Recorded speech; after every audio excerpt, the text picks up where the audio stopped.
The Mac Observer's Mac Geek Gab episode 867 for Wednesday, April 20th, 2021.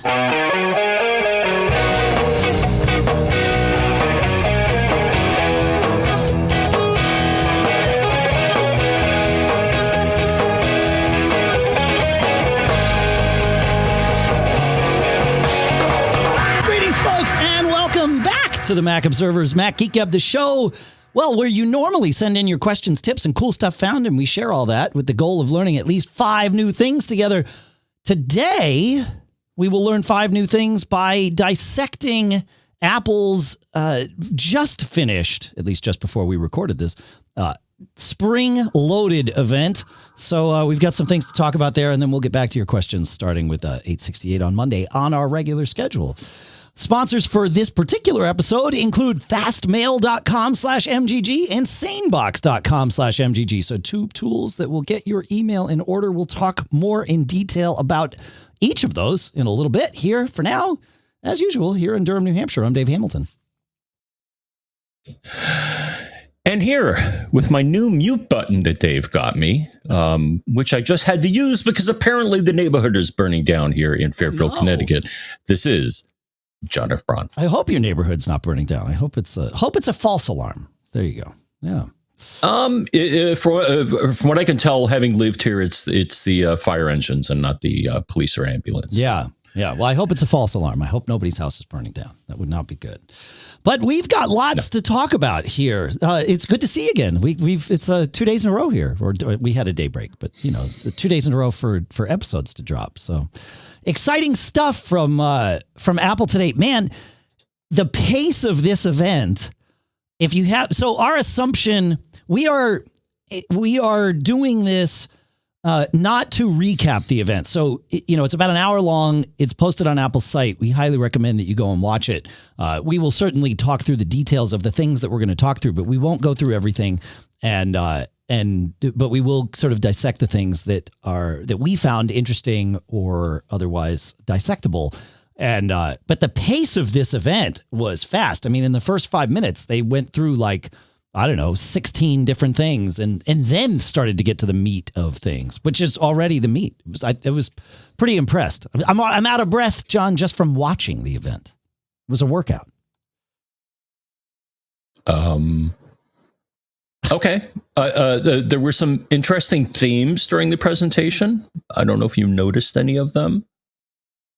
Which themes, John? Well, I'll tell you mine. Almost everybody was retro. They were wearing denim. Did you notice this?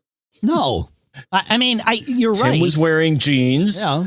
One of the presenters actually had this kickin' denim jumpsuit. I was like, wow, where can I get one of those? If I had one, I would wear it for the episode. But we got to make them with a Mac Geek Gab logo on the embroidered right on there. That would be good merch. So that was one style statement, but I think another style statement was, oh my gosh, all the options with all the things they announced. So we should just probably dive right into that. Yeah. So let's start with the new M1 iMac. So the spoiler alert, they only announced one size of iMac, a 24-inch iMac, which they say is a 4.5K display. Which, okay, fine. It comes in 7 colors now, which is a nice sort of return to the iMac's roots, if you will. 4 USB-C ports. We have to remember, and it is an M1 iMac. It is not some new iteration of the Apple Silicon. It is the M1, which tells me that we need to temper our expectations such that it's the same chip that's in the Mini and the the MacBook Air and the MacBook Pro, right? So it doesn't necessarily surprise me that we have only the 24-inch, John, right? Because the 27-inch or whatever that will become would normally have a beefed up CPU, and they don't have a beefed up M1 or Apple Silicon CPU. They only have the M1. But it's got 4 USB-C ports on it, 2 of which are Thunderbolt capable, which makes sense that the M1 chip, the bus or whatever they've built into that, has just 2 Thunderbolt buses in it. It does not have 4 or whatever, else they might do with it. So we're sort of living in that world of limitations. I'm assuming, in fact, let's take a look, John, at the specs here. If I can pull them up. Yeah. So, my first reaction, Dave, when I look at this page here, it looks like it's an iPad on a stand. Well, that's interesting. That's not wrong. I mean, look out that. I mean, if you look at it, isn't that what it kind of looks like? There was a picture. And now that it has the same chip as the iPad, which we'll talk about in a moment, or the iPad Pro, my thought as I was watching this, I'm like, people have always been suspecting, I think you and I have viewed this, that, Mac OS and iOS are, they have the same roots and all that, but when you're looking at, when you're comparing the product lines, it's like, does it make sense to have 2 separate product lines? And the thing is, they're kind of, again, I think it's hard to tell the difference. Once you add a keyboard and peripherals and stuff like that, it's like, what is the difference between the two? Why would you choose one over the other? And actually, that makes me think, is this going to cause consumer confusion? It's like, well, why should I get an iMac? Why should I get an iPad Pro? That's right. Because you can plug. You see what I'm saying? I didn't think about this until we started talking about it. But as soon as I saw the picture here of the iMac, and I'm like, it looks like an iPad on a stand. Well, take a look at how are people good at our live coverage. Which I'll pull up for those of you watching the YouTube version of this, but for the people listening to the audio, go to liveblog.macobserver.com and you'll see Apple in the event, or if you watch the event, you saw this too. Towards the end of the event, they showed the iPad Pro and the iMac side by side next to each other, like side view next to each other. And they do. It looks like the big brother, little brother kind of thing. It's definitely, you're right. It looks like an iPad from the side for sure. In terms of specs, it's the M1 chip. You can get it with it's the same weird thing where you can get it with the 7-core GPU or the 8-core GPU. RAM is either 8 gigs or 16 gigs. No great surprise there. And it's this 4.5K Retina display that's 4480 by 2520 resolution. So, it's an interesting. It's an M1 iMac. It is exactly that. And we just need to make sure we keep in mind what the M1 chip is and isn't. And that will kind of help us understand where this will go. I think there will be more. It looks like, John, if I look back at the specs here, it looks like the lower priced version, the 7-core GPU version, only has 2 USB-C / Thunderbolt ports, whereas the 8-core GPU version has 4 ports, 2 of which are Thunderbolt, 2 of which are just USB. So it's fascinating that what they're doing here. So I don't know. Interesting though. I do like the colors. They look nice. It's fun. I want a purple iMac, but I don't. I'm now really happy. I thought that, I got that M1 Mac Mini, and then I bought the 5K LG display to go with it. And I thought, man, they're going to come out with an iMac that's going to make me wish I just got the iMac. And they didn't. Like, this is not a 5K display. It's the same M1 chip. And so I'm good with this. It's like I'm good with my Mini for now, but give it time. They highlight. So they did highlight. So if you ask yourself, how do I work this? But in addition, if you ask yourself what differentiates this from the newer iPad, so they went on a bit about the sound system. So I don't know. Yeah. Oh, so if you want better sound with built-in speakers, then the iMac looks to be a better choice. I agree with that. Yeah, there's the sound in this thing. I'm scrolling through our live coverage here where they show. I grabbed a screenshot of it. There are 6 speakers in the iMac Pro. It's no more iMac Pro. It's just iMac. I'm going to get confused. My apologies. two woofers that sort of balance each other out. They look to be phase balanced so that they're not shaking the iMac, but they're still moving air. So I'm curious about that. And one tweeter that push sound. So yeah, I'm curious. I agree. Yeah. Decent. Should have decent sound. I don't know. I mean, yeah. We'll see. We'll find out. Right. Touch ID keyboard though, right, John? Oh wait. You read my mind. I was like, what else jumped out at me? And yeah, it was on my list here. So, and it's actually timely because we just had a question at our last episode about how do I get a fingerprint reader for my desktop Mac? And it's like, well, nope. Well, now the answer is yep. So the new Magic Keyboard, which now I'm wondering, Dave, would it work with devices other than the iMac? I'm suspecting maybe it would. I think it will. So the way they explained this, and I like what they did here. I think this was pretty cool. The whole issue with Touch ID on an external keyboard is that you would have to, in theory, if it were just, a USB keyboard or even a Bluetooth keyboard, you'd have to be sending something representing the fingerprint, either the fingerprint itself or a hash of the fingerprint or something in the clear over, an open protocol. And there was obviously security and privacy concerns with that.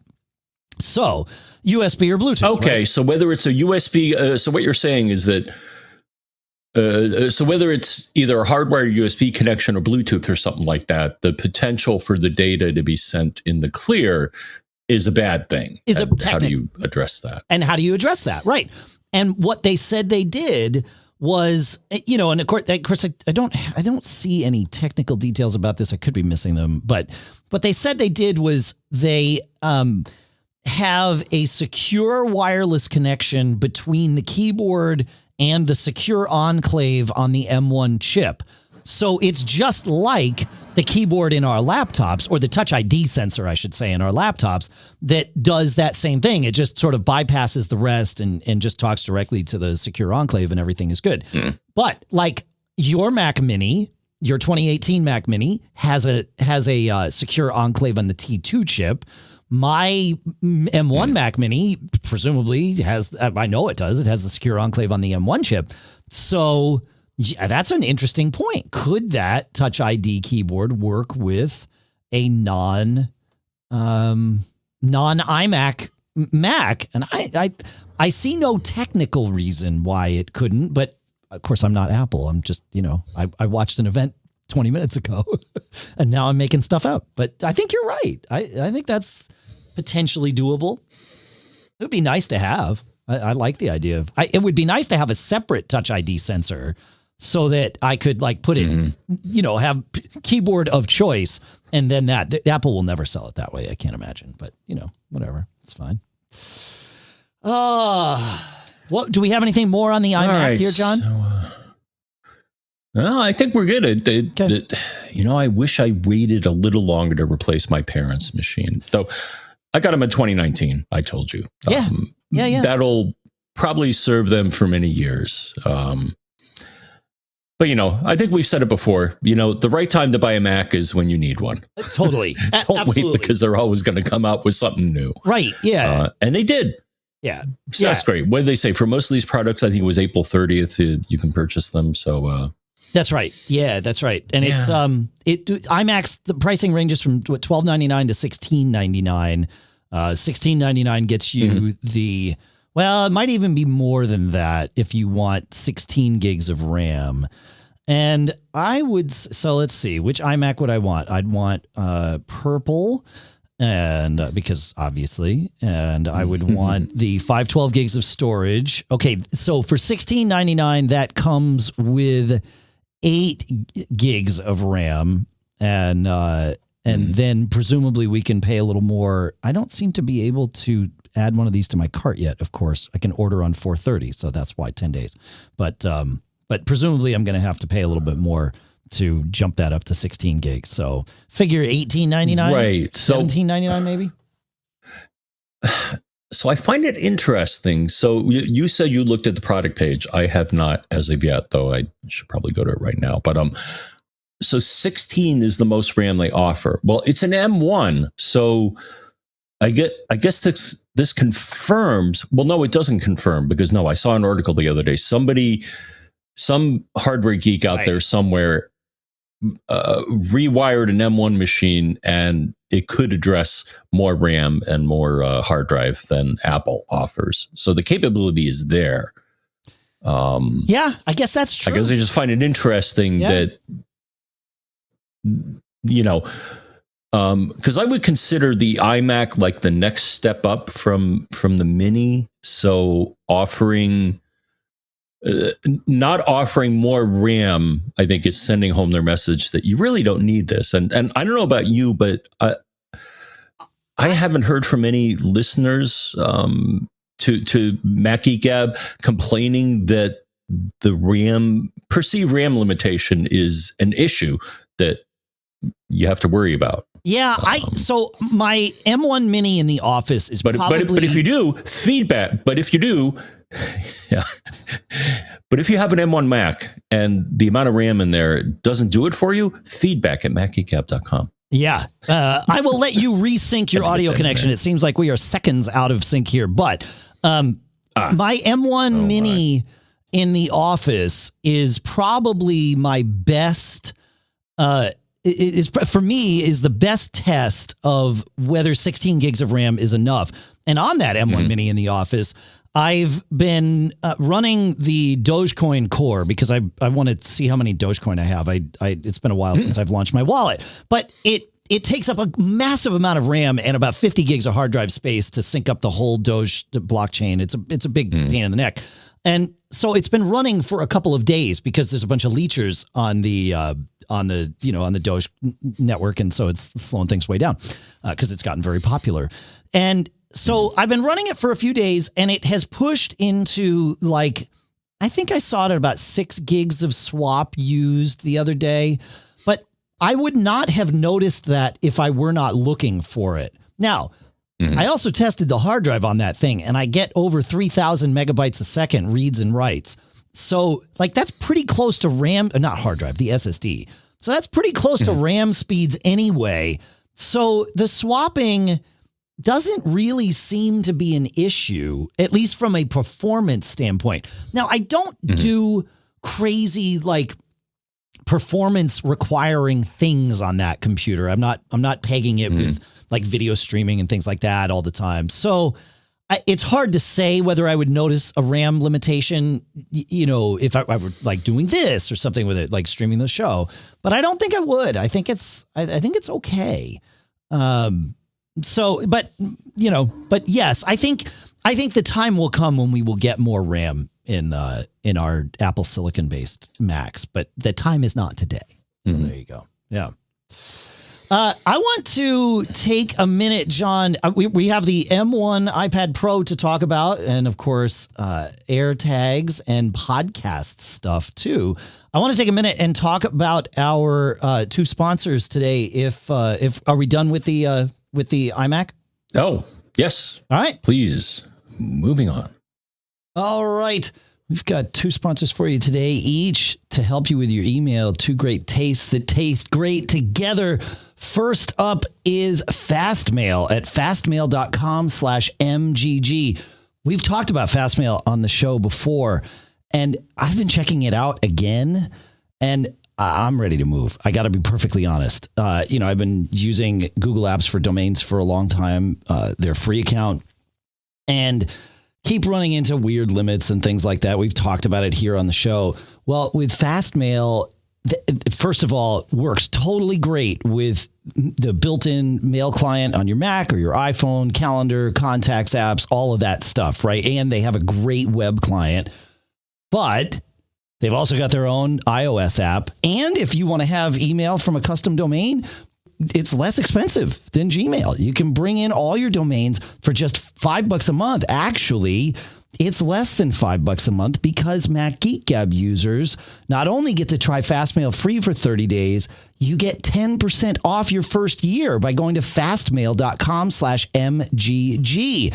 And so you've got less than $5 a month or less than $50 a year for your email here. And now it's yours and you can do with it what you like. And yes, that price, the less than $5 a month and less than $50 a year, includes your own custom domain if you like. But if not, you can use one of their domains. They've actually got plenty that you can choose from. And signing up literally takes less time than I am taking to explain this to you here. And if you watched our live stream of this episode and this ad on YouTube, you will actually see me sign up in real time for an email account so that you can see just how easy it is. So go check it out. Be part of the very best in email. Try Fastmail free for 30 days. And then, like I said, get 10% off your first year at fastmail.com/MGG. Our thanks to Fastmail for sponsoring this episode. Next up is SaneBox. Look, inbox zero, that is a hard nut to crack. Let's be perfectly honest. We're also inundated with email now that it's no longer about responding to everything. It's about responding only to the important things, the messages that truly matter. And that's where SaneBox comes in. I need to tell you, I have often said, and I will say it again even after this, that I've been a SaneBox user for many, many, many years. In fact, it was a cool stuff found that one of you sent in that got me hooked on it. If SaneBox were to go away, the first priority on my schedule would be to create something that replaces the functionality that SaneBox brings me. It is so vital to my workflow. There's so many different things you can do with it, but the core of it is that as messages flow in, SaneBox does the triage for you. It sifts out the important emails and leaves those in your inbox, and then moves the other sort of distracting stuff into a variety of different folders that you have complete control over. And you can create your own folders into which things will filter. And perhaps one of the best parts about it is that if it puts something in the wrong folder, all you have to do is move it to the folder you want it in. It will see that and it will train itself. And if it has any questions, it will ask you. But by and large, it doesn't ask me any questions. I just move things and it goes there. Very cool. It also has this thing called Sane Reminders where I can have it alert me if someone hasn't responded to an email, or even if they have, I can have it set up little ticklers down the road. I live my life based on SaneBox in many ways, and you can too.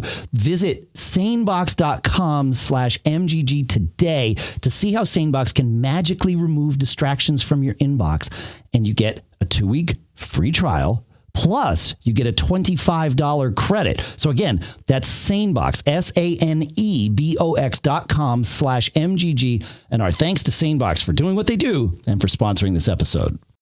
All right. Time to talk about the M1 iPad Pro. So this was, to me, the big thing that people were really looking forward to was the screen on this thing. And I don't think Apple disappointed. They went with mini LEDs on the 12.9 inch. I think there's 10,000 mini LEDs that they talked about. So this machine, like you said before, there is some confusion there now between the two, right? Because there's a lot of great stuff. They basically brought the Pro XDR screen down in size and put it on that iMac or on that iPad Pro. And that's pretty amazing what they've been able to do with it. They also, and perhaps burying the lead. So if one had to compare this with the iMac, it would appear they're suggesting that this is a better screen. Yes, I believe. Well, would you agree with that? Yeah, okay. It's a smaller screen, but it is well, let's look. I mean, looking at the specs here, we have, do they have nits? Do they show, because nits are, so 600 nits, max brightness, but with HDR, 1600 nits on the 12.9 inch. On the iPad Pro or the iMac, 500 nits brightness. So there you go. Yeah. Yeah. But perhaps, and actually to your point, but perhaps I buried the lead, the iPad Pro now has the M1. So, very close to what we've got. I mean, it's literally the same chip. And the interesting thing is RAM on this, John, if you see on Apple's spec page, which I'll show in the video stream here right while we're doing this, there is no 7-core GPU version. There is the 8-core GPU version. 8 gigs of RAM on everything 512 and lower. So 128, 256, and 512 storage have 8 gigs of RAM. And if you get 1 terabyte or 2 terabytes of storage, your iPad Pro has 16 gigs of RAM. Perhaps the biggest thing here is that Apple is telling us how much RAM is being shipped in an iPad Pro for the first time. I don't think that they've ever done that for us before. So, yeah, it was hard to get that info unless you use like Mac Tracker or something like that. But yeah, so some of the, I mean, one thing that I appreciated, which to me was something they should have done at the beginning, they're like, oh, by the way, now we support 5G. I'm like, you probably should have done that. It was technically possible for you to do that in other models, but okay, thanks for that. Well, right? I mean, yes, it would have been, but well, my thought was, so for example, I have a SIM, Dave, from a certain cellular provider. It offers 5G in my phone, but not on my iPad, 4th generation. It's like, why? Because your iPad doesn't have a 5G radio. Yeah. Right. Yes. Yeah. And I understand that. So what I'm saying is that it's good that they, introduced this feature in the absolutely in another iOS device. I just never figured out why they couldn't have. Technically, they could have, but they just chose not to until now. So that's right. No, that's good. Well, it's like Wi-Fi 6, right? Why they didn't put Wi-Fi 6 in your MacBook Pro is beyond me, right? Yeah. It's not a Wi-Fi 6 machine, right? That's crazy, right? I think, right? Your MacBook Pro, the 16-inch, is not Wi-Fi 6, or is it? I thought it was. Maybe it is. I don't have Wi-Fi 6 yet. So sure, but I let's look at the MacBook Pro 16-inch tech specs. No, I'm pretty sure it does. It might. You might be right about that. Yeah. I could have the. I think my phone does. So my iPhone 12, I'm almost certain does. No, your MacBook Pro is. Yeah, so that's the one that's the weird one. Is it's only got Wi-Fi 5. Yeah, it's just bizarre. Right. I know. Yeah. So I have to get an adapter to get the juice. All right. I assume they exist. I haven't seen them with Mac drivers, but they probably do. If anybody knows, feedback at MacGeekGab.com. Let us know. Mm-hmm. But you heard them, folks. Feedback at MacGeekGab.com. That's right. Feedback at MacGeekGab.com. The all the M1 based machines, so the iPad Pro and the new iMac, of course, have Wi-Fi 6 in them because that's baked into the M1 system on a chip. So what's also baked into the M1 system on a chip, John, is Thunderbolt. And the iPad Pro's USB-C port is now a Thunderbolt port. So that brings fast storage and bigger displays, right? So you can hook up that Pro XDR display to this thing and use it with your iPad. That's pretty cool. Like to further blur the lines between the two. I think that's pretty amazing. Anything more on this iPad, John? No, I'm pretty happy with my current Touch ID enabled one, 4th generation, I believe it is. Yeah, no, it's John F. Braun, ladies and gentlemen. All right. What? None of us. This is okay. It's how you roll. None of us are surprised by this. Threatening me? No. No. You want to talk about AirTags? Right, what was next? Yes. It's on my list here. Airbags. No, not airbags. AirTags. So this was rumored, and kind of scratching my head over this one, Dave, because there's already a lot of players, and I actually have a Tile on my keychain because that's what Tile does. Is they make Bluetooth locator things, and I'm real happy with it, and they've evolved their product, but apparently Apple. So I'm scratching my head over this. Why Apple decided to kind of push themselves into a market that already seems well enough covered. What do you think? As someone who has many Tiles, I have, when I travel, I generally have 3 of them in my vicinity. There's one in my suitcase, one in my backpack, and one on my AirPods. I had not put the Tile app on my phone up until because I got a new phone since I had traveled last. So I had not put the Tile app on my phone until, we went to Portland for our trip last week. And since I've been home, I've been noticing my battery has been draining like crazy on my iPhone. And I looked in the battery thing because it tells you what's using it in the foreground and the background. And the Tile app is using like 30 minutes of battery out of every hour. So I turned off the Tile app on my phone. So that to me is at least one reason why I might want Apple to be managing these things for me so that I don't have to deal with, crappy third-party battery life experiences. To be fair, Apple could allow third parties to manage battery even better than they already can, especially these types of third-party devices. And it sounds like they are. There's that framework that they introduced last week, but the name escapes me at the moment. Maybe somebody in the chat room at live.macgeekgab.com will remind me of its name. But maybe Tile can tie into that framework and be more efficient with things. But that would be one reason. The other is that Tiles are only located by devices that are also running the Tile app in the background, whereas anything with a U1 chip, so every iPhone 12 and every iPad Pro probably, and every iPhone 13, when that comes out, will all be running those locators. It will be done privately. So perhaps I buried the lead again. I think the answer to your question is that it will be done privately and securely by a company that many people choose to trust with privacy and security, and that being Apple. So not opening your location up to a third party would be perhaps the biggest sell here. So that's my answer to your question. Okay, I did see yes. So they mentioned something about unwanted tracking alerts, which okay. Yep. Well, I'd like to see that in action, though. It's like, like for example, you and I, Dave. So I have very few people on my Find My list. Sure. As a matter of fact, I have 2 people on it. Okay. And you know both of them. Okay. Fair enough. Sure. Because I'm not comfortable with, just anybody knowing where I am. I mean, you could probably figure it out if you run Instagram and you look at location or Pokemon or stuff like that. But still, rather than advertise. Because, but I will point out, you choose to run the Tile app on your phone. So Tile knows where you are 100% of the time. Yes. Mm-hmm. And if you run the Google Maps app, then Google knows where you are 100% of the time.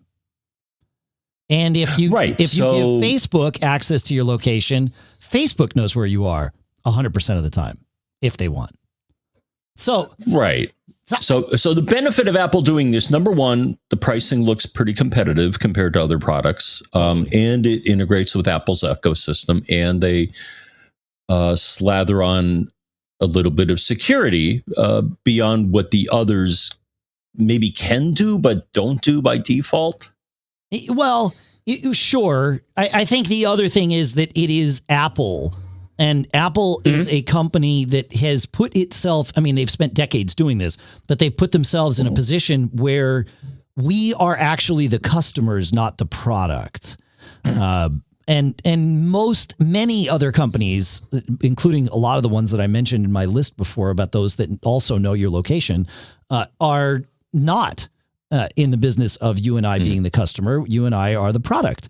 So that is sold to the customer. So data is managed a little differently. I think everybody needs to make their choice as to whether Apple is a company to trust with your privacy and security as compared to other companies.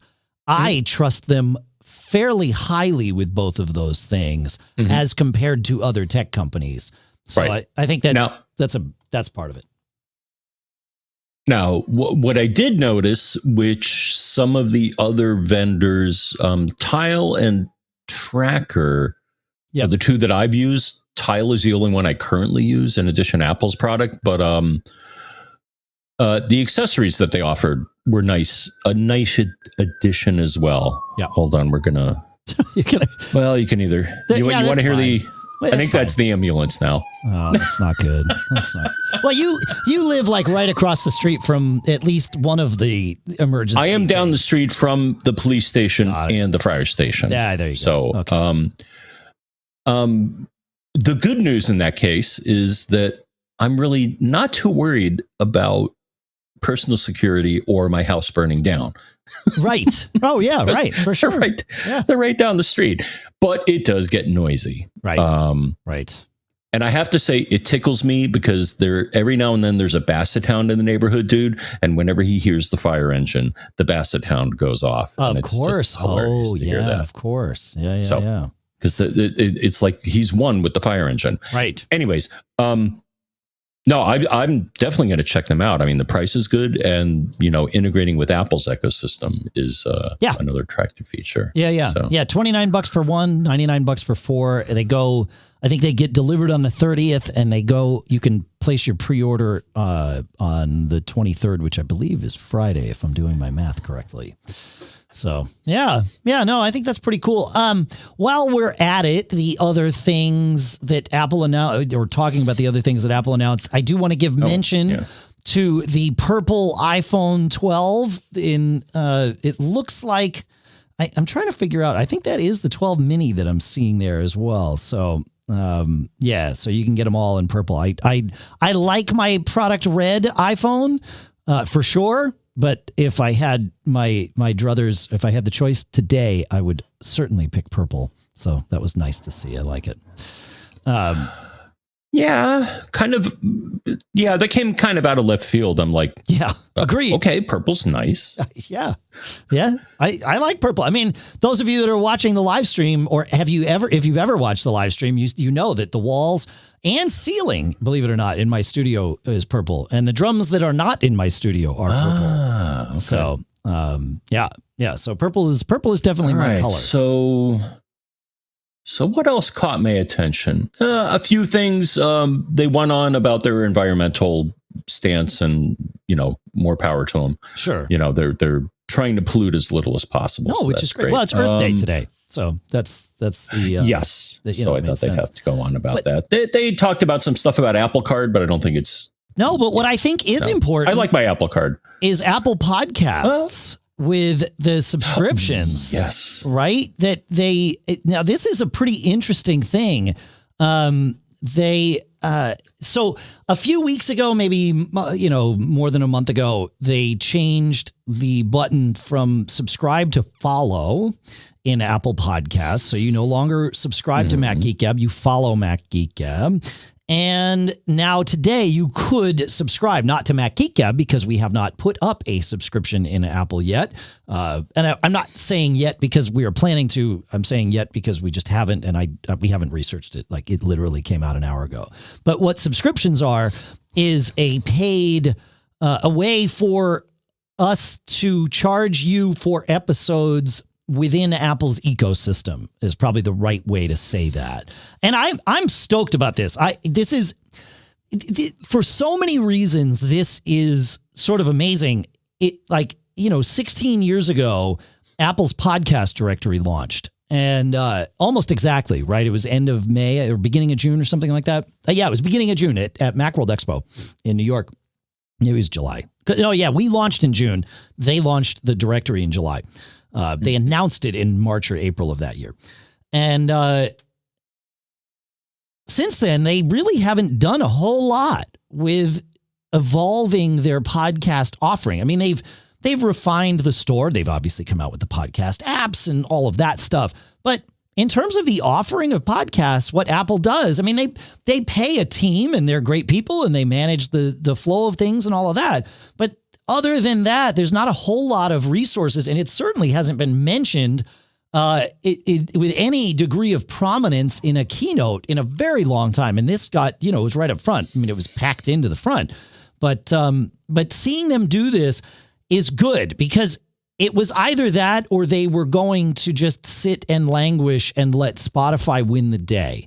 Because Spotify, their momentum is crushing Apple. They have just recently eclipsed Apple on the number of listeners, but their momentum, and when in business, when you're talking about competition, It's not about who's bigger or smaller. It's about who's moving forward faster.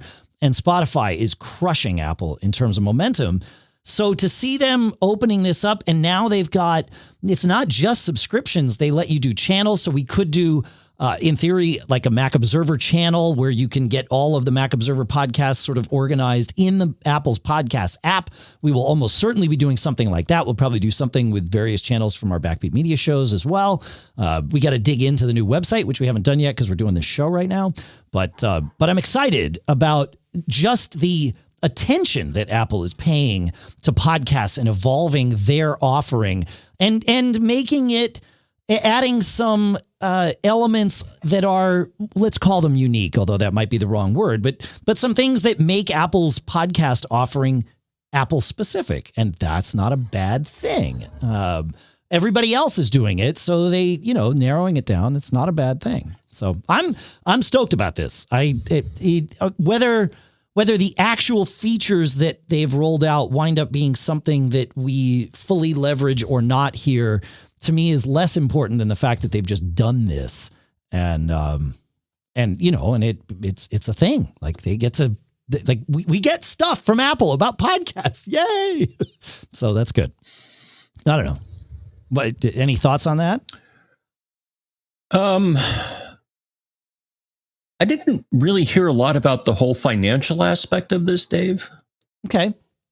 Yeah. So the idea is a subscription. The word subscription now means that you can subscribe to, AKA pay for a podcast, and then the revenue, presumably with a cut going to Apple, goes to your favorite podcaster, and that's how you can support them. Okay, they didn't really go into a lot of detail, or maybe I was like, no, they didn't at the time. But, no, they moved quickly past it. Yeah. All right. Yeah. So what I'm seeing is this. So it sounds like they've created an app store for podcasts. That's not a bad way to look at it. They get a cut in that. In theory, I get exposure via Apple's mechanism, which we both do now. So there are a lot of other means, and we even, or you actually, in your business, team there, we had to create a program outside of Apple's ecosystem to allow people to support us financially if they chose to do so. MacGeekGab.com/premium. That's just a lot of extra work. So just like the App Store, okay, I'll put my thing in the App Store. They take 30% or, whatever you negotiate with them. And, but it's a win-win for everybody, In theory. Yeah. I mean, they get money, you get exposure, you get money, they get money. And I'm not sure about the exposure thing. They didn't sell that. I mean, okay. I don't know what the exposure level is. I'm not convinced that that's going to happen. They said nothing about extra exposure or anything. They said this gives listeners a way to support their favorite podcasters. So the exposure may well still be up to us, and I would assume it is. There's too many shows in the store for them to, highlight everybody that says, yeah, okay, sure, we'll take money. Yeah. But I'm wondering, now you can not answer my question, but as far as the metrics that you get for our podcasts, how many come from Apple versus other sources? Yeah, it's maybe 40%, 30% come from Apple. Okay. Yeah, and then other apps. All right, so they offer a decent level of exposure, but there are many other people that I wouldn't give Apple any credit for that. I mean, maybe we give Apple some credit for it, but they're not promoting us like much. We promote ourselves. In fact, we just hired somebody to promote us, right? So the where people choose. Oh no, I'm with you. I mean, is not Apple's like I'm not giving them credit for that. No. They are the app that we use, but just like I wouldn't give Overcast credit for driving listeners to us. There's tons of listeners that use Overcast to listen to us. So, yeah. Mm-hmm. Yeah. All right. All right. Well, interesting facet to the podcasting world. The last thing is Apple TV. I think that's the last thing on my list here is the new Apple TV podcast 4K. You can't hear me, can you? I don't think Yes. you can hear. Oh, okay. All right, good. I think you might be a little. No, I hear you. Okay, good. I think you're way behind. In fact, the Apple TV 4K with HDR would be the next thing on the list. So the Apple TV is interesting. The HDR, great. I'm glad they're putting, they put the A12 Bionic or A14 Bionic. Oh, now I can't remember off the top of my head. A12. Thank you. They put that new chip in there to make it faster to do the HDR stuff, which is great. It's nice to see that hardware evolve. That's a good thing. But I think the most interesting thing was the fact that they have like the new calibrate your screen with your iPhone little app there. That impressed me. Like, I like those kinds of things. But isn't that what HDR is supposed to do anyway? Like, isn't that the point of like Dolby Vision HDR? Is it like syncs with your TV and tells your TV what to do, and your TV is supposed to know what to do, and so it does it? That's what I thought, because so I have an LG HDR 4K LCD TV thing, and the thing is connected to my current Apple TV. Whenever the Apple TV talks to the TV, a little icon comes up saying HDR. Okay. So they're talking the same language. Right. I mean, Apple TV already speaks HDR. It just sounds like this is a way to refine it, to make it. I mean, it's a screen calibration. They're basically giving you a free screen calibration utility. I'm not sure it's free. For those that don't do a lot of visual work, and on the Mac, or not so much on iOS, but on the Mac and PCs, there's a calibration feature where you can, take this exotic little device, which is basically a camera, and put it up to your screen and say, measure the colors, and if they're wrong, then, fix it. So what I see is what I print. I think for most people that work in graphics, that's the goal, is that you don't want what you see on your screen to be different from what happens when you print. Right. So you calibrate your devices, whether it be your screen or your printer, right? Yeah. No, that's right. Yeah. So yeah, maybe there is something to this. I thought the whole like Dolby Vision thing was to do exactly that. But maybe not. I'm trying to look this up here. Dolby Vision. Right. Isn't that one of my friends? Yeah. I thought the current one had Dolby Vision. Maybe it doesn't. The thing I thought was hilarious is that in my feed here, I think it was Jeff, our friend Jeff, who commented on this, is they introduced a new remote for people to get pissed off about. Yeah, but it has at least more features now, and isn't all glass, so it won't just break at the first time you drop it. So maybe that's a good thing. I don't know. Yeah. My comment to him was, you know what? Apple makes great computers, but my track record personally, Dave, with their peripherals isn't that great. Their remotes kind of stink. Their mice kind of stink, right? Their trackpads are great. The round iMac mouse was like, that did it for me. I was like, who could design something so horrible? Well, yeah.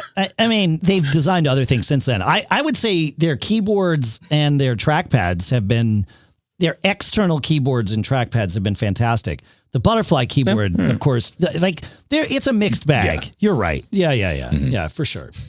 But yeah, so if somebody could explain the whole Dolby Vision and HDR thing to us, that would be great, because I'm clearly missing something. I thought there was already some like calibration between the screen and the content that was happening because of that, but I could be wrong. So feedback@macgeekgab.com, please, if you would. Yeah, he said feedback@macgeekgab.com. That's right. All right. Well, that's what I got for today. Do you have anything else? Yeah, there's some menu. I'll have to look on the Apple TV again. We should maybe revisit this. But there's some menu somewhere where you can tell your Apple TV to kind of rap with your TV. Well, it's not even the negotiate TV. the best option. I think there's Chroma, I think is one of them. So that's not what I'm talking about. What I'm talking about is the content itself. I thought, and again, I could have completely made this up, but I thought that the content, regardless of the device that's sending it to your TV, it could be coming to your TV directly with an app on your TV, like the Apple TV app or Netflix. But I thought that there was something in Dolby Vision that told your TV how to calibrate itself, and your TV could be Dolby Vision compatible. And then it would say, right, I'll do the color thing and I'll get it the way the producer intended. That's what I thought, but I could be wrong about this. So that's what I want to know. It's not the box, it's the content that's being sent to the screen I thought was somehow encoded that way, but I don't know. I don't know. Yeah. So like I said, I might have wished that into the existence in my mind. So, as we all do. As we all do. Right. Yeah, exactly. Yeah. All right. That's what I got. You got anything else? Think we're good. Okay. Thank you, Apple. Yeah, fun. It was a packed event. Crazy, man. Gosh, so fast.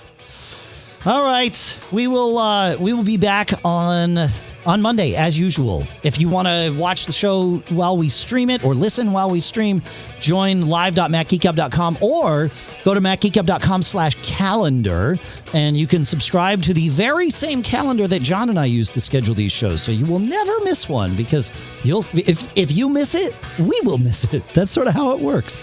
But we'd love to see you in the chat room, and of course, share the show. We've got all kinds of stuff going out on all of our socials. Let us know what you're thinking about all that stuff we're pushing out there. We'd love to hear from you. So again, I know we've said it a lot. Feedback at macgeekgab.com. I think, if I got it right. Dave, you can't make me say feedback at macgeekgab.com again. No. If we said feedback at macgeekgab.com one more time, it would just be way too much for this one episode. So we're definitely not going to say feedback at macgeekgab.com. I think we got up to 12. We might be at 12. That's right. Yeah. All right, folks. Thank you for listening. We will see you on Monday or Sunday if you want to join us for the recording of next week's episode. And have fun out there. Yeah. Don't do anything we wouldn't do. Don't do anything he wouldn't do. Wait. I got it right this time. Very confusing. John, I got us into this mess. Do you have anything to add before we send everybody on their way? I've got one thing to add. No, I have two things. No, I have three things to add, Dave, and that is don't get caught. Made up.